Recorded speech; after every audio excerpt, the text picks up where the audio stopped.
Vegas Edizioni è una casa editrice indipendente di Torino, nasciamo nel 2007, i primi titoli sono usciti nel 2008, ci occupiamo di narrativa non di genere e narrativa per giovani adulti.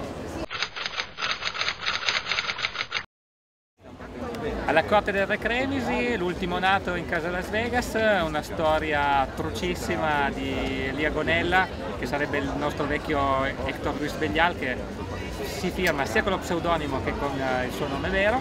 È una storia piena di incubi e di organi sintetici, una multinazionale che è tipo l'Ikea, ma invece di vendere pezzi di legno vende organi umani sintetici.